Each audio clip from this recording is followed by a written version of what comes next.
साधारणतः तिसऱ्या इयत्तेपर्यंत आम्हाला पाटी पेन्सिल आणि पुस्तकं असं असायचं आणि चौथीपासून मग आम्हाला दौड टाक आला आणि त्या दौड टाकावरनं आम्ही त्या वह्यांवर लिहायचो आणि त्यामुळे मग काय झालं की आमचे अक्षरं चांगली झाली. अक्षरं चांगली व्हायचं कारण असं की त्यावेळेस कित्ते हा प्रकार होता, कित्ते.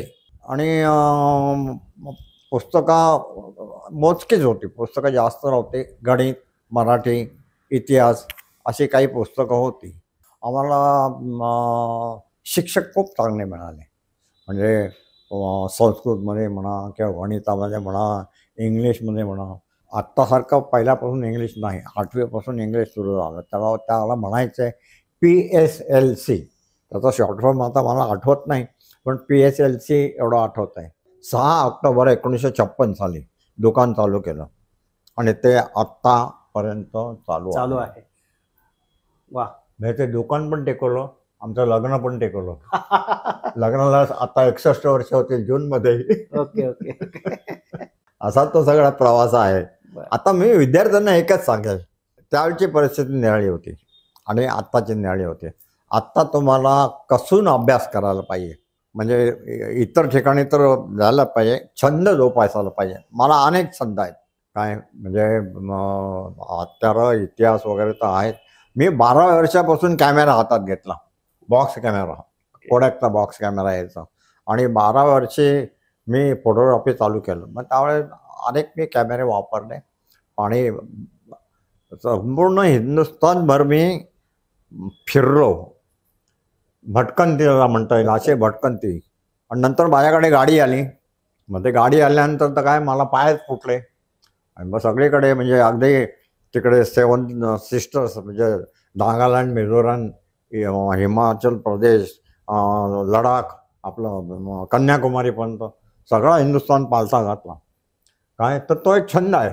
हा छंद असायला पाहिजे. त्याबरोबर वाचनाचा छंद अवश्य असायला प्रत्येकाला. तुम्ही वाचन करा, जितकं वाचन तुम्हाला करता येईल ना तितकं वाचन करा. नमस्कार मंडळी, गावाकडच्या वाटा, माझी शाळा माझी आठवण या सदरात आज आपण कल्याणमधील ज्येष्ठ समाजसेवक काका हरदास यांना भेटायला आलो आहोत. भेटायला आलो म्हणण्यापेक्षा आज त्यांचा वाढदिवस आहे, 25 मार्च 1937. आणि काय योगायोग आहे बघा. आणि काकांची आज माझी भेट झाली. आणि आपण त्यांच्याकडनं त्यांच्या त्या काळातल्या शाळेच्या आठवणी जाणून घेण्याचा प्रयत्न करूया. तर काका, तुम्ही तुमच्या शाळेच्या आठवणी माझ्या प्रेक्षकांना जरूर. म्हणजे आता तुम्ही माझी जन्माची तारीख पण सांगितली, सण पण सांगितलाय. तर त्यावेळेस काय होतं की 6 वर्ष पूर्ण झाल्यानंतर बिगरी हा प्रकार होता. म्हणजे आता जसा KG आहे, 5व्या वर्षी KG मध्ये जातात, तर त्यावेळेस 6व्या वर्षी बिगरी म्हणून होतं. आणि त्या बिगरीमध्ये मला प्रवेश, म्हणजे जवळ शाळा होती, शाळा नंबर 1, मराठी मुलांची शाळा नंबर 1, जिल्हा परिषद असं त्याचं नाव होतं. आणि आमच्या 10 मिनिटावरती रस्ता होता. परंतु माझं जास्त म्हणजे मी ओरडत होतो, अजून आहे. तर खेळाकडे जास्त लक्ष असायचं. तर मी आपलं शाळेमध्ये जायला टाळाटाळ करायचो. जूनमध्ये शाळा सुरू व्हायची त्यावेळेस. माझ्या वडिलांनी शाळेमध्ये निरोप पाठवला की माझं नाव, म्हणजे त्यावेळचं लहानपणाचं नाव बबन होतं, की बबनला शाळेत घेऊन जा, कोणाला तरी पाठवा. मग ते त्यांचे हेडमास्टर जे होते, पारेकर गुरुजी म्हणून आमच्या जवळच राहायचे, त्यांनी सांगितलं मीच येतो त्याला न्यायला. आणि मग त्याने ते आणि 5 मुलं अशी घरी आली, मला धरला, माझं पाटी व पेन्सिल असं ते पिशवीत टाकून एक मुलाने ते गेलं आणि 4 मुलांनी मला पाय आणि हात धरून आणि माझी उचल बांगडी करून आणखीन बाजारपेठेतून शाळेपर्यंत मला नेला, बाजारातून वरात. आणि मग त्यापासून आमची शाळा सुरू झाली. तर तुम्ही आता बोलता बोलता म्हणालात मी तेव्हाही उन्हाळा होतो, आताही उन्हाळा आहे. म्हणजे आता मी उन्हाळकीचं सांगायचं म्हटलं म्हणजे माझ्या वयाच्या 72व्या वर्षी मी कल्याण खाडीतून एका नावेतून सिंधुदुर्गपर्यंत 6 दिवसाचा प्रवास केलेला आहे. आणि दुर्ग या मासिकावर म्हणजे तो लेख छापून आलेला आहे. ओके. 18 पानी लेख आहे तो. अरे वा. आहे आणि मूळ लेख आहे तो जवळजवळ 35 पानी आहे. आणि त्यानंतर सुद्धा मी म्हणजे तसं बघायला गेलं तर बराचसा आत्रपणा केलेला आहे. पण तो गेल्या 5-6 वर्षापासून माझ्या आजारपणामुळे तो कमी झालेला आहे आणि मग मी आता घरी आराम करतो. वयाच्या 72व्या वर्षी काय केलं ते सांगितलं. आता त्यानंतर शाळेतल्या गोष्टी सांगतो. शाळेत काय असायचं की शिक्षकाचं प्रमाण जास्त होतं, ज्यांना आम्ही मास्तर किंवा गुरुजी म्हणायचो. तर शिक्षिका अशा नसायच्या. साधारणतः 3ऱ्या इयत्तेपर्यंत आम्हाला पाटी पेन्सिल आणि पुस्तकं असं असायचं आणि 4थीपासून मग आम्हाला दौड टाक आला आणि त्या दौड टाकावरनं आम्ही त्या वह्यांवर द्यायचो. आणि त्यामुळे मग काय झालं की आमचे अक्षरं चांगली झाली. अक्षरं चांगली व्हायचं कारण असं की त्यावेळेस कित्ते हा प्रकार होता. कित्ते पुस्तकं जास्त नव्हते. गणित, मराठी, इतिहास अशी काही पुस्तकं होती आणि त्याचा अभ्यास आम्ही करत असायचो. आणि त्यावेळेस घोकणपट्टी जास्त होती की घोकून घ्यायचो की म्हणजे ते पाठांतर जास्त करायला लागायचं आम्हाला. आणि मध्ये शाळेत ते शारीरिक शिक्षण म्हणजे ज्याला आपण आता PT म्हणतो, हे PTचे तास असायचे आणि शाळेचं मैदान खूप मोठं होतं. त्या मैदानामध्ये आम्हाला खेळण्यासाठी सोडायचं. मग त्यावेळेस हुतुतू असायचं, खो खो असायचा, आट्यापाट्या असायच्या, नंतर ड्रिल असायचे, असे अनेक प्रकार त्यावेळेस तिथे होतो. अशा प्रकारे 7वीपर्यंत आम्ही शाळेमध्ये त्या शाळेत राहिलो. 7वी म्हणजे वर्णाकरणावर फायनल. वर्णाकरण फायनल पर्यंत येईतोपर्यंत आम्ही बरेच मोठे झालेले असायचो. त्यावेळेस अशी परिस्थिती होती की वर्णाकरण फायनल म्हणजे 7वी झाल्यानंतर जर तुम्ही 2 वर्ष थांबलात शिक्षणासाठी तर 2 वर्षानंतर तुम्हाला तलाठ्याची नोकरी मिळायची किंवा मामलेदार कचेरी क्लार्कची नोकरी मिळायची. अशी परिस्थिती त्यावेळेस होती. आणि त्यावेळेस वशिलेबाजी, अर्ज विनंती असं काही करायला लागायचं नाही. मामलेदार कचेरी जायचं, सांगायचं मी वर्णाकरण फायनल झालेलं आहे, मला नोकरी पाहिजे आणि ते नोकरी मिळायची. असं ते एकंदर प्रकार होता. त्यानंतरचा हायस्कूल चालला. हायस्कूलमध्ये म्हणजे मी प्रथम हायस्कूलमध्ये गेलो होतो कल्याणच्या न्यू हायस्कूलमध्ये. न्यू हायस्कूल हे खूप लांब होतं. तर त्यावेळेस माझ्याकडे माझे एक मित्र होते, ते तशी जवळच राहत होते, सखाराम भावे, म्हणजे जे पुढे अभिनेते म्हणून झाले. तर त्याची तब्येत वगैरे बरी होती. माझ्याकडे सायकल होती.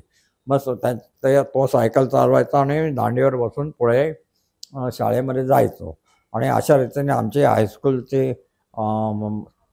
वारी सुरू झाली. आणि मग 1 वर्ष तिथे न्यू हायस्कूलमध्ये काढलं मी, कारण ती शाळा लांब पडायची, जवळजवळ 1.5-2 किलोमीटर होती. मग त्या शाळेला कंटाळलं. मग तिथून आमच्या घरापासून जवळच सुभेदार रोड म्हणून इंग्लिश आपलं जनरल एज्युकेशनची शाळा होती. तिथे मी 10वीमध्ये प्रवेश घेतला आणि तिथे सुरू झाला. तिथे मात्र वातावरण कडक होतं, कारण ते जनरल एज्युकेशनची आता पण तिथे कडकच आहे. चांगली म्हणजे खूप नावारूपाला आलेली ते इन्स्टिट्यूट आहे. तर तिथे आमचं शिक्षण सुरू झालं. आम्हाला शिक्षक खूप चांगले मिळाले. म्हणजे संस्कृतमध्ये म्हणा किंवा गणितामध्ये म्हणा, इंग्लिशमध्ये म्हणा. तर इंग्लिश खरं म्हणजे आम्हाला 8वीपासून सुरू झालं. आत्तासारखं पहिल्यापासून इंग्लिश नाही, 8वीपासून इंग्लिश सुरू झालं. त्याला म्हणायचं आहे PSLC. त्याचा शॉर्ट फॉर्म आता मला आठवत नाही, पण PSLC एवढं आठवत आहे. आणि ते 8वीपासून आम्हाला इंग्लिश सुरू झालं. इंग्लिशचे पण हे चांगलं आमचे गुरुजी म्हणजे शिक्षक चांगले होते. आणि अशा प्रकारे आम्ही 11वीपर्यंत शिक्षण तिथे घेतलं. तिथे त्या शाळेचं पण ग्राउंड चांगलं होतं. आणि तिथे पण आम्हाला म्हणजे खेळ म्हणा किंवा आणखीन काय असेल ना, तर ते म्हणजे खेळायला मिळायचे. आणि जुना वाडा होता, तो सुभेदार वाडा म्हणून जुना वाडा होता. त्या वाड्यामध्ये पण आम्ही बरंचसं काही म्हणजे इतिहास शिकलो. आणि इतिहासाकडे माझं खूप लक्ष होतं.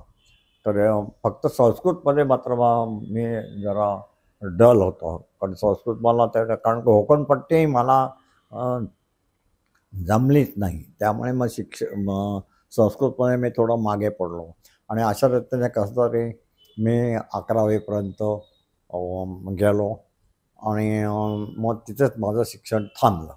मी पुढे कॉलेजमध्ये गेलो नाही. इतिहासामध्ये तुमचं जास्त वर्चस्व होतं. हो. इतिहास हा ह्या पुस्तकावर, आता त्यामुळे तुम्हाला ऐतिहासिक वस्तू जमा करण्याचा छंद लागला. हो. हे तुम्ही नक्की. प्रेक्षकांना नक्की सांगा. आणि पुस्तकं पण बरीच आहेत माझ्याकडे. आणि पुढच्या काळामध्ये काय झालं की वडिलांनी सांगितलं, आता तुझं शिक्षण पूर्ण कर, तुला पाहिजे तेवढे मार्क काय मिळत नाहीत, त्यामुळे तू पुढचं शिक्षण न घेता आता धंद्यामध्ये उभा राहा. म्हणजे धंद्यामध्ये पड असं नाही सांगितलं, धंद्यामध्ये उभा राहा. आता आपल्याकडे काय झालं की धंद्यामध्ये पडतात आणि मग ते पडतातच. तर मी धंद्यामध्ये उभा राहिलो, तो आत्तापर्यंत उभा आहे त्याच्यामध्ये. मग पहिल्यांदा मी सुरुवात काय केली की 9वी मध्ये असताना आमच्या इथे एक लालवाणी रेडिओ म्हणून दुकान होतं. त्याच्यामध्ये मी रेडिओ रिपेअरिंगचं शिक्षण घेतलं आणि मग 11वी झाल्यानंतर रमेश रेडिओ सर्व्हिस, रमेश म्हणजे माझ्या धाकट्या भावाचं टोपण नाव, रमेश रेडिओ सर्व्हिस असं रिपेअरिंगचं दुकान चालू केलं. मग ते हळूहळू वाढत गेलं. बर्फीची एजन्सी मिळाली. त्याची एजन्सी मिळणं खूप कठीण होतं, पण तर ते योगायोगाने मला मिळाली. तांबे नावाचे तिथे एक ऑफिसर होते, तर त्यांनी मग माझं दुकान बघितलं. ते खुश झाले की खूप मोठं दुकान आहे. मग त्यांनी शोरूम करायला सांगितले मला. शोरूम तयार केले आणि बर्फीचं दुकान चालू केलं.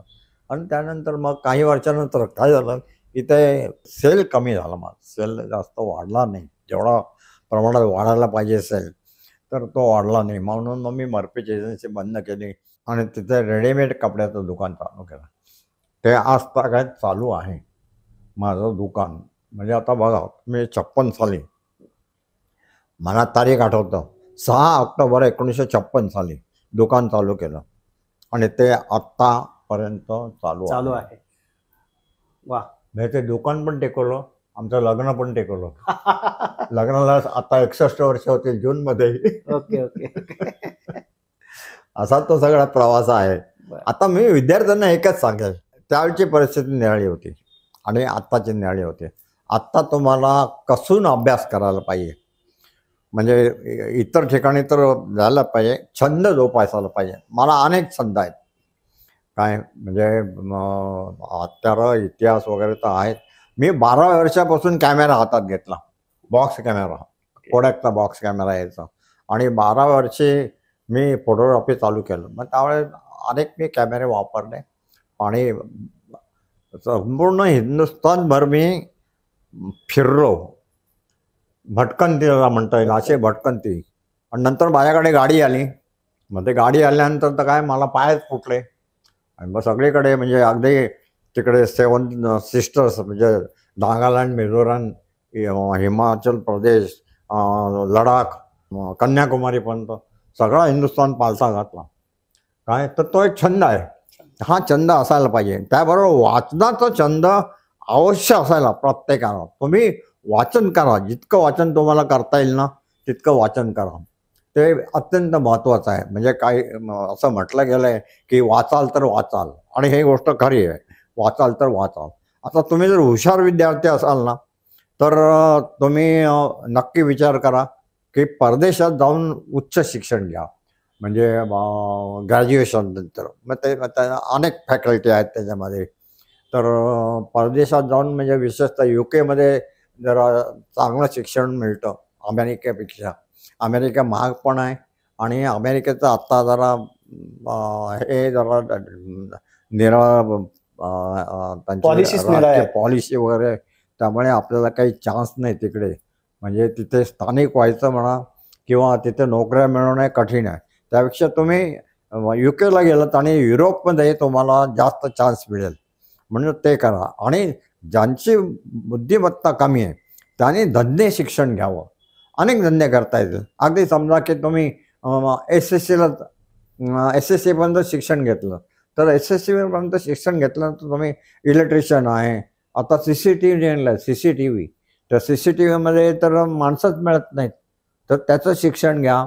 नंतर प्लंबिंग आहे, पेंटिंग आहे, म्हणजे असे अनेक प्लंबिंग वगैरे सगळं असे जे गोष्टी आहेत ना, त्या ज्यांना शिक्षण जास्त घेता येणार नाही किंवा ज्यांची परिस्थिती कमी आहे असे अनेक. तुम्ही ड्रायव्हर बना, ड्रायव्हर चांगला ड्रायव्हर बनला ना तर तुम्हाला 1,000 रुपये रोजचे मिळतात.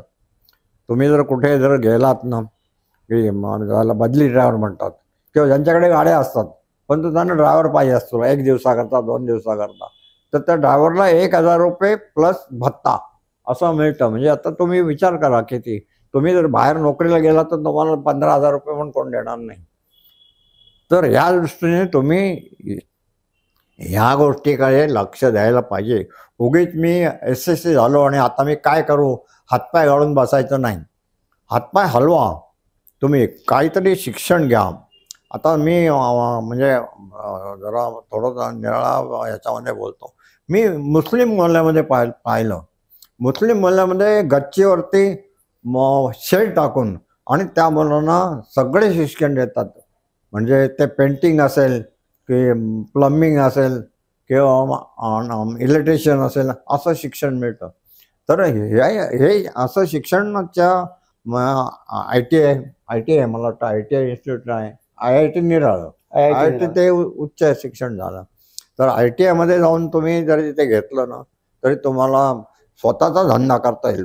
म्हणजे नोकरीच्याकडे न पाहता तुम्ही स्वतःचा बिझनेस करा. त्याच्याकरता जास्त इन्व्हेस्टमेंट काही नाही आहे, समजलं का. तर तुम्ही ह्या गोष्टी करत राहा. धन्यवाद काका. तुम्ही बरोबर सगळ्या सांगितल्या आठवणी, तुमच्या करिअरच्या सांगितल्या, तुमच्या एजन्सी पर्यंतच्या माहिती सांगितली तुम्ही. पण तरी पण तुम्ही शाळेमध्ये उन्हाळक्या केल्या असतीलच ना. हो नक्की नक्की केलं. त्या नाही सांगितलं तुम्ही. बऱ्याच केल्यात. म्हणजे जास्त उन्हाळक्या म्हणजे शाळेला दांड्या मारणं हा आणि होमवर्क न करणं. शाळेत असताना मी क्रिकेट पण खेळलोय. क्रिकेट इथे सात्विक ग्राउंड म्हणून एक आहे ग्राउंड, त्या ग्राउंडवर आम्ही टेनिस म्हणजे बॉलमध्ये क्रिकेट खेळायचो. आणि माझं काम म्हणजे विकेट किपरिंग करायचो. विकेट किपर असायचो मी. आणि एक दिवस काय झालं की आम्ही असं ठरवलं की आता आपण टेनिस बंद करूया आणि सीझन बॉलने खेळूया. म्हणजे त्यावेळेस तो टणक बॉल, लाल बॉल टणक असायचा. आणि आम्ही त्याप्रमाणे ते प्रॅक्टिस करायला तिथे सुरुवात केली.